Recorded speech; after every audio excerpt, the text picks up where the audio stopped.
Hey, good morning. This is Tony Garcia with the Arizona Security Group. It is a beautiful Saturday morning, and we're here talking about security guard stuff on the guard tower. We actually have a full class going on today, so if you're looking for possible employees, go ahead and give me a call or private message me, and we'll try to hook you guys up with employees. Danny, how you Hey, doing today? good. How you doing, Tony? Man, I'm always good, brother. Doing great. I'm going to be worried the day that I'm not doing good. Hey, today's topic is we're going to talk about uniforms. And I have to make this point clear because we've had some comments and feedback. This primarily has to deal with contract security in the state of Arizona. And sometimes we will delve into like an in house security department, which is not regulated. And we'll talk about the uniforms not being regulated as we go along. But today's topic is what contract security companies should be doing for uniforms. And if you've noticed, we just got our brand new uniforms in today with some brand new colors, which I am extremely excited to show off today because I just think they look really good, Danny. They look great. Do you have to get the colors approved through AZDP? Do they have to approve color changes, or does that? Nah, because Okay. you know what's even crazy about my company is because we don't do contract security work. Mm. We're really not regulated by the Arizona Department of Public Safety like a Nice. normal contract company would be. So yeah, Keep it's that on the actually DL. oh Just kidding. AZDPS. You did not hear that. So, so let's talk about the uniforms and what's required by a contract security company.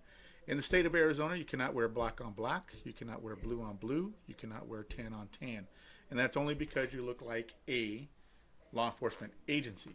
But Danny, you know what I've noticed? I've noticed a lot of security companies out there, especially in Chandler, because that's where I live, running around with black uniforms. Yeah. What do you think? Um, I've seen it. I think the justification sometimes is that it's a midnight blue that looks like a black, or it's a really dark gray. I think sometimes they'll split hairs on that one. I do think that, and we're in house, but we're in house as part of the department as far as a security unit. So our uniform, I think, is actually in a gray area. I think ours is. It's a little bit too far on the law enforcement side, and there's some argument over that whether it should be less or more. But ours is, I think, kind of a unique case. But as far as the contract security, I've seen a lot of that. I've seen a lot of PD looking colors and such.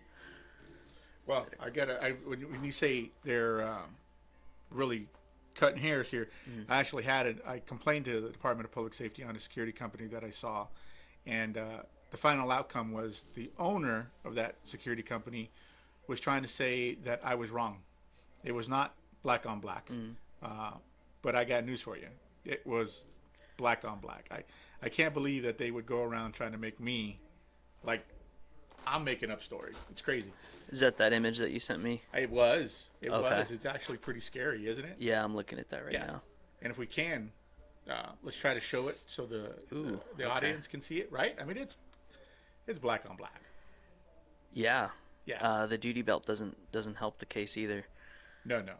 And you know it's funny because when you say justification, when I talked to the owner of that company, he tried to tell me that because it was a workplace violence issue, that it was okay to wear that. And I'm like, okay, stop. You know better, because I know this guy for years. I go, stop. You know better. That is not allowable. Because what you're doing there is you're just portraying like yourself as a police officer. Mm. Even though it says security, normal people are not going to look at that uniform and think there's just a security guard right there. Yeah. Yeah, I mean, it's labeled on the back, so he has a nice big security text on the back of his uniform. I'm curious what the front would look like as well. Oh yeah, if I remember, it's a emblem of the company, and then I really didn't want to put the company name out Sure. there. Yeah. Which you bring me up to a good point. Let's describe what the actual uniform has to look like. On the back, it has to have security, 3-inch letters, Mm. and on the sides, it has to have the company emblem with the word security on the side. Mm.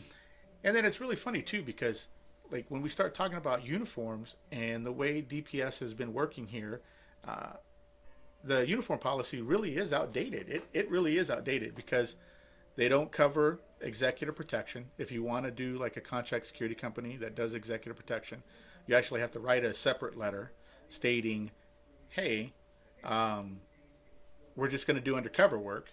But then at that point, why would you need to tell anybody you need a uniform?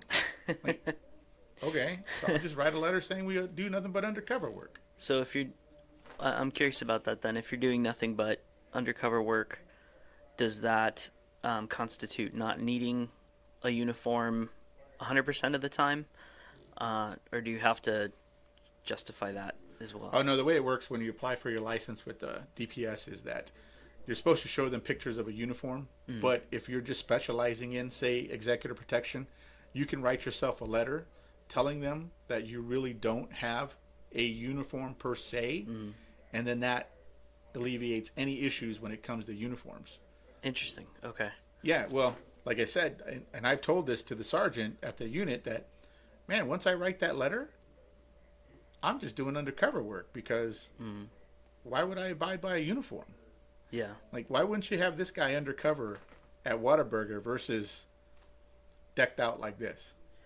Yeah, I think that cuts costs too, as far as overhead, right? Because you Oh. can start having people, yeah. Oh, yeah. I mean, just these hats alone were not cheap. So it's cost. It's very much of a cost, but I just find it. And what I find interesting about what you do in house. Let's talk about in house departments too. Yeah. They're not covered by DPS. Like, and that's a scary part to me, because if I see you in uniform working where you do, I tend to think that you're a police officer. Yeah. Have you ever run into that? We get that at least on a weekly basis, as far as people walking up and asking us to do like a police report or something, and so we have to explain to them, and we're very straightforward about being a municipal security unit. Say, okay, well, we work for the department. We are not patrol, sworn officers. But we can point you in the right direction, right? We can give you the number, the extension. We can give you the address. We can tell you how to get there. We can call, if it's an emergency, like, we can call them to come here, and they can take your report here if you really need that. And so, yeah, we get approached that way at least once or twice a week. Hey, does that ever run into any problems, like police, like people thinking you're a police officer and then you're like, no, I'm not a police officer? Do they ever get mad? Only the, I'm going to use this term kind of loosely because it's gonna upset some people. Only the First Amendment auditors, only them. What's a First Amendment honor? Yeah, they. Well, they really like to harass uniforms with cameras and try and get them tripped up on concepts like what the First Amendment is about and their constitutional rights, and some of them would call themselves sovereign citizens. Oh, I see what you're saying. Yeah, so they have approached us before, trying to say like, well, why do you look like a cop if you're not a cop, and they're like, well, it says security right here, and it says security right here, and it says so kind of. But most of the time we just don't engage because it's better not to start a dialogue. Oh yeah. Most of the time, and just be respectful and give them the boundaries. This is what you can do. This is what you can't do, and have a nice day. That's Yeah, it. I hear you. Yeah. But and then, like I tell you, like I've been in a uniform since I was 17. Some look really good, some look really bad, and it was only a few years ago that I actually discovered the power of a uniform. I was actually working for a school district, and we wore like a black polo with a very official logo and khaki pants. Everybody thought we were the sheriff's department. And they used to be like, oh, look, a deputy's here. And I would be like, where? Where's he at? Where's he at? And then I would have to remind myself, oh my gosh, they're thinking that I am, because this uniform is absolutely crazy looking. Yeah. But we wore a duty belt, we wore a taser, baton, handcuffs. So I could see where the general public would say, oh, that's law enforcement. Yep. So it's very crazy, like, on how a uniform can change everything. Like, It's unbelievable. But I can also see the need sometimes for a more official looking uniform. Yeah. Yeah, you know what I'm saying? Like depending on the detail that you're doing, uh, and I like old school uniforms. I like the Class A uniforms that look good with the button down shirt, Mm. some nice slacks. Let's oh, Isaac over there is saying no, which It's more on the casual side. Yeah, it takes too much time off of my home life. So I have to iron them. well, you got to iron them, you Clean got to them look up, good, yeah. you got to shine your shoes. Well, yeah, that's old school. That's what I'm saying, old school. I actually used to get ostracized at work because I was the only guy in the unit with who still wore boots that I shined. Right, I didn't kick the habit from the academy, so I would still clean and shine the boots, and everyone else was wearing black sneakers, including my boss and my boss's boss. So there's no requirement for the black shiny boots, but I was like, well, I've been doing this for 2 years now. I might as well. And then I started getting plantar fasciitis from wearing those stupid boots, and so I finally went and got a black pair of running shoes, and good to go. It's better. You don't want those like those black tennis shoes that they have to wear in the restaurants. Oh, the The non-slip. crew shoes, yeah. Actually, Non-slip. my dress pair of shoes is a pair of crew shoes, because Skechers makes a crew shoe that looks kind of nice and clean, and no laces. Just pop it right in. See, Yeah, but sexy loafer. I'm old school. I would still want to shine my boots, which I don't have to. I'd still want to shine my boots and still look good. But matter of fact, I had an old student who went through the police academy, and he calls me up and he goes, "How do you shine boots?" And he was a Marine, and I was like, "How do you get through the Marine Corps without learning how to shine boots?" Were they wearing the desert tan? Yes. The mats. That's what it was. Yeah. Okay. So I was like, "What? Yeah. How is this possible?" So When I was in the Army, so we still had the tan boots, right? But we still had to learn how to shine our Class A's. Those Really? shoes, yeah, those dress shoes. wow. Did you have to wear those often? The Class A's, or not really? I'm gonna tell you my little secret. I the whole 8 years I never wore them. What? Except Oh for my basic gosh. training. He would go around. I'm sick, Sarge. I'm sick. I'm sick. Been there. Seen it. I escaped every like ceremony that had to happen, and I was like, oh, I'm doing some different duties, so Wow. yeah, I got away with it. Shh, Uncle Sam. Gonna need some better duties. And then Good for you, man. Let's go back to uniforms. You know what I really find amazing too about these uniforms is the lack of regulations by the Department of Public Safety. I mean, Chandler's not a very big town, and I'm running around and I see two different companies. One company that I talked to said that Chandler PD said it was okay, which it's not. Which I informed them. And it's not up to them, actually. But Right, that's what I said back, right? And and then like me and DPS, we butt heads quite a lot, and all they tell me is that, well, we don't have enough people. Well, you do have enough people. It's called other local law enforcement agencies. Maybe inform them as well that it is not allowed, that it is not acceptable to wear black on black. yeah. So, but I just pretty find it pretty funny. So offline, I'll show you what ours looks like. I've got an image for you. What's up? I'm just curious, what was the reasoning behind it was a workplace violence? Like, how did Yeah, I the don't reason I don't happen? understand that either. That doesn't make sense. Well, if I'm that guy and I'm speaking to me, and like I said, I've known him for years, I would try to make up any excuse either to say why he's doing what he's doing. I couldn't understand it either. Workplace violence, to me, that makes no sense. Like, are you just trying to do an armed presence outside? Or, like I said, would it have been easier and smarter to go undercover? But, hey, a lot of these contract company owners, small ones, they want to look like Johnny the Cop. Well, that's the way to do it. Yeah, I think the justification for that, for some of the overhead, I guess the bosses, the guys in charge, I think they're thinking that it's psychological warfare in a sense, right? It's like the perception of law enforcement is going to prevent a lot of issues from happening to begin with, but that doesn't mean that it's it's okay to be crossing that line all the time, especially if it's not approved through DPS. Well, I'll tell you the scary part. It used to be DPS would find the companies $1,500. Now they find the person. Oh, because really? the person should know better. Okay. When they were trained, they should know that they can't be wearing certain colors. Wow. So if this guy were to get caught by DPS, it's a ticket to him. $1,500.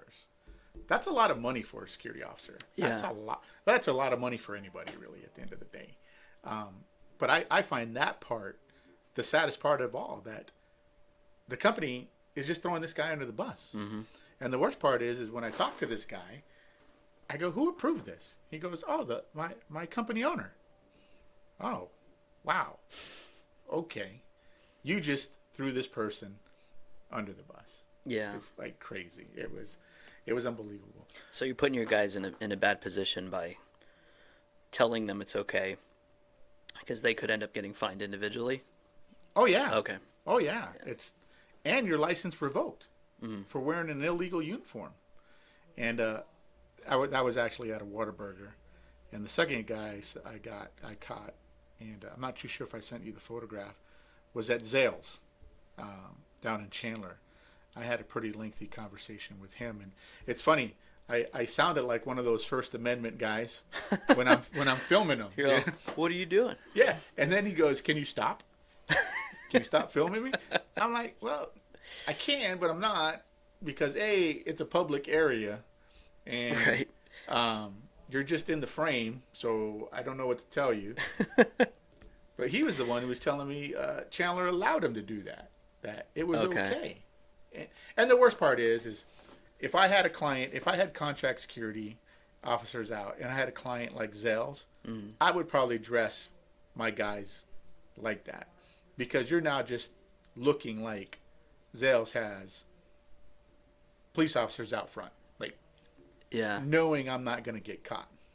Yeah. So, but that's just me. So I could be a hypocrite, but I want to see the laws enforced. I think conceptually, though, it makes sense that that if the uniform regulations are laid out in such a way that everybody should be aware of them, but if you're not aware of them, then do you learn them all from DPS, or is there some kind of third party that helps distribute that information, I guess? DPS puts out the curriculum, Okay. and then whoever was the instructor had to abide by the curriculum in order to teach the class.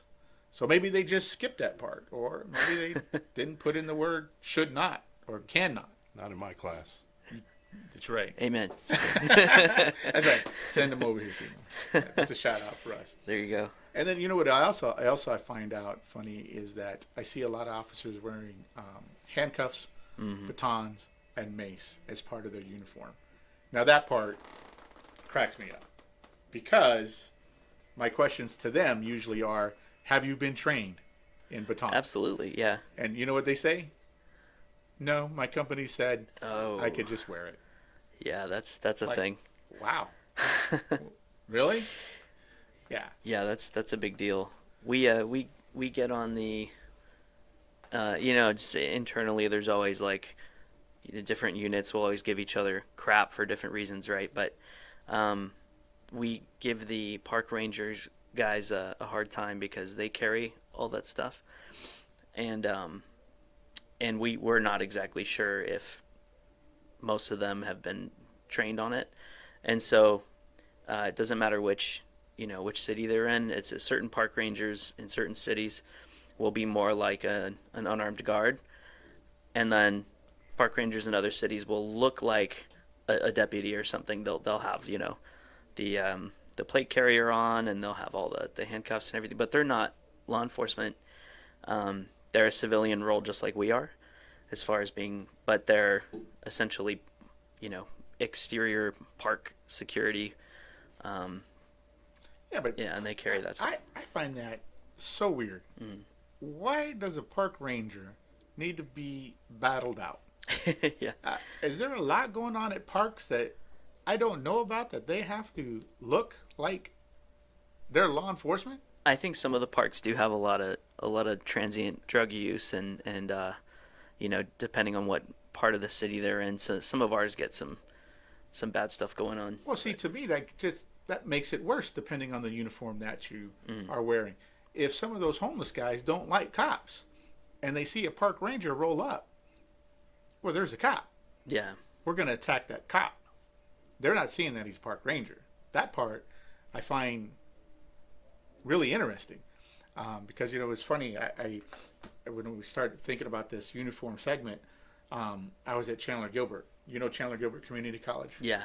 I see a cop tacked out, right? Outer vest, gun on his hip, full.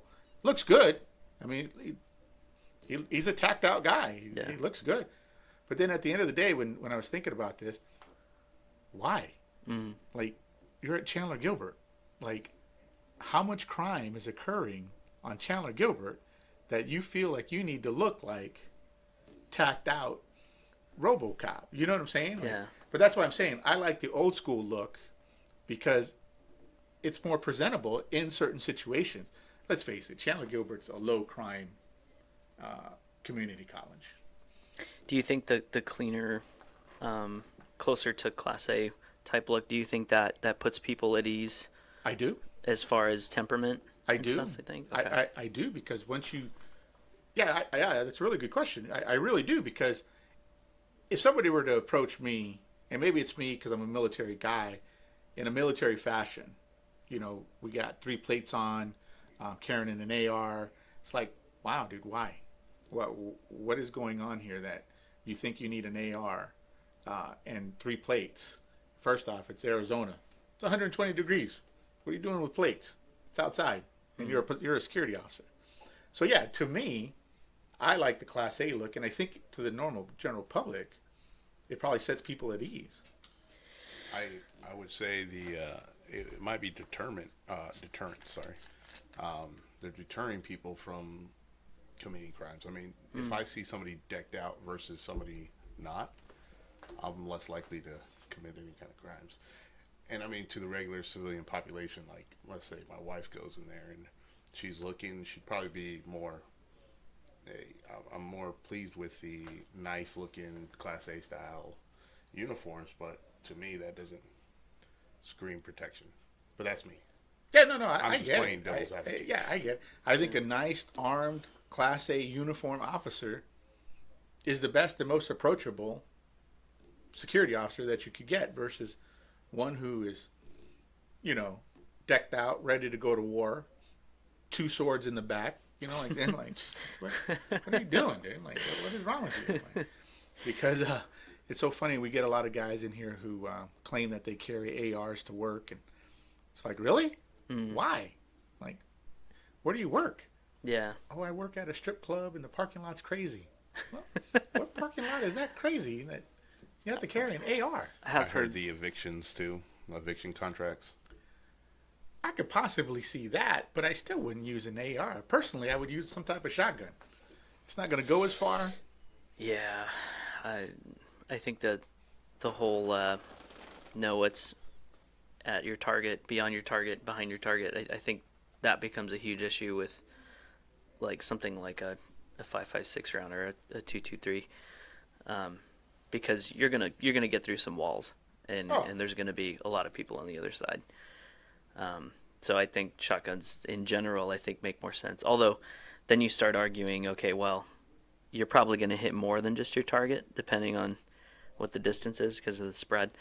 But I'm actually surprised more security companies aren't using things like beanbag rounds and rubber rounds and stuff like that, because PD uses them for less than lethal force, and so I'm surprised that security companies don't use it. Maybe that is a state regulation thing that I don't understand. It could be possibly. I know they're available on the civilian side, but I don't know if you'd have to have really special permissions to use them. Well, no, that's actually pretty interesting. Well, first off, I have to tell you, if we're going to start talking about qualifications when it comes to firearms, the way the state works is you take your 16-hour class, you're certified to carry any firearm as long as it's regulated by the company. So you could qualify with the pistol, but you're allowed to carry an AR. They don't say you can't. Okay. But I will tell you, they have tried to tell a security company down who patrols the border that they can't carry ARs. That's when they called me and I said, well, it doesn't say you cannot. So I don't know why they're telling you you can't. Anyways, but that's interesting. Could a security company use beanbag rounds? And the only thing I can think of, it's like, have you seen the new pepper ball launcher? It's like a pistol. Yeah. And it shoots projectiles. It's like, it's actually really neat. Jim has one in class right now. When we go on break, I'll show it to you, and maybe we'll bring it back.